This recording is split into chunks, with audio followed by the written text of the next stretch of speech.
Alhamdulillah, wassalatu wassalamu ala rasulillah, tout louange, tout grandeur, ali pour Allah subhanahu wa ta'ala, bénédiction, la paix, le prophète sallallahu alayhi wa sallam. Le thème aujourd'hui, c'est relations avec non-musulmans avant l'islam. Bien sûr, quand nous peut dire l'islam ici, nous fait référence spécifiquement à l'avènement du prophète sallallahu alayhi wa sallam, donc la mission prophétique du prophète sallallahu alayhi wa sallam. Mais nous connaissons l'islam, il existait avant, bien sûr, évidemment, tout bon prophète de religion c'est l'islam depuis Adam alayhi salam. Et donc, ça qui nous permet de faire référence, relation avec non-musulmans avant l'islam, c'est aussi avant que le prophète sallallahu alayhi wa sallam recevoir la révélation. Donc, par exemple, quand les jeunes, les adolescents, il y en a une quinzaine d'années, qui t'y arrivé. Et ce qui t'y arrivé, c'est que, par exemple, il y a un grand état de guerre, la guerre, entre Ban Quraysh et Ban Ali d'un côté, et de l'autre côté, ce qui nous appelle les autres tribus. Et pendant ça, la guerre-là, tout ça qui pas permet, inviolable, vient permissible. Donc, il y a tout un abus, tout une transgression. Aussi, nous, à l'époque-là, nous trouvons certaines transgressions, par exemple, qui peine aucune protection, il y a un petit du monde, comment nous dire, les vignes dans la Mecque, les faire business, quand faire malhonnête en lit, peine à personne pour faire la justice, peine à personne pour respecter lui, parce que tout simplement, il appartenait à une tribu qui n'est pas reconnue ou une tribu qui peine à sa statut qui à l'époque tiena, par exemple, Ban Quraysh.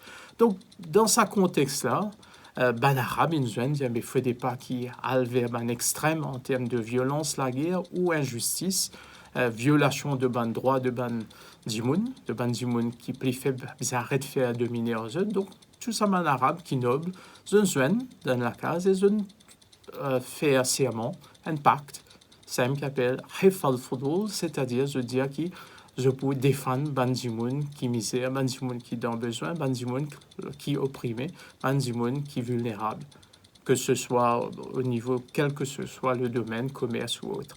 Le prophète sallallahu alayhi wa sallam, donc jeune, une quinzaine, vingtaine d'années au moins sans doute, il forme partie de ce groupe du monde qui prête allégeance, ça veut dire une tombe d'accord, lors sa pacte, lors sa convention, qui l'alliance qui peut faire le bien. Bien après, le prophète sallallahu alayhi wa sallam, après les recevoir révélation, il dit que si jamais quelqu'un invoque sa pacte, sa alliance-là, alors on peut répondre présent. C'est-à-dire ça pacte, à l'alliance, l'accord qu'il fait pour défendre, empêche le mal, pour faire le bien, pour protéger le faible, c'est quelque chose qui islamiquement est totalement en accord avec la religion de l'islam après la révélation. Donc, relation avec non-musulmans, dans une grande mesure, il est capable de gérer, il est capable de déterminer, il est capable, comme si, décider ou déterminer à partir de ce bon principe qu'il nous trouvait concernant le bien, interdire le mal.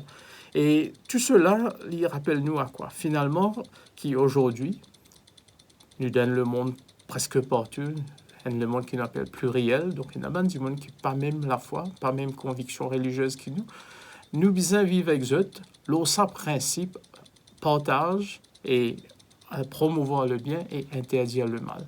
Mais qui fait aussi, parce que dans le Coran même, la meilleure des communautés données aux hommes, c'est qui? C'est quelle communauté? C'est pas une communauté à cause d'un du monde qui a un nom qui nous dit arabe ou musulman.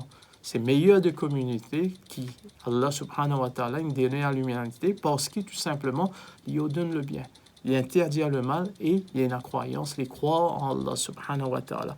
Donc, que ce soit l'exemple de Hifal Fudul, que ce soit pendant l'exemple du prophète et après, mais jusqu'à aujourd'hui, la relation avec les non-musulmans, il fondée sur sa éthique, qui souvent est d'ailleurs largement universel, il est basé sur une morale et une spiritualité. Et nous comprenons que l'islam, il peut nous contre sa valeur, sa éthique universelle qui amène vers le bien et empêche le mal.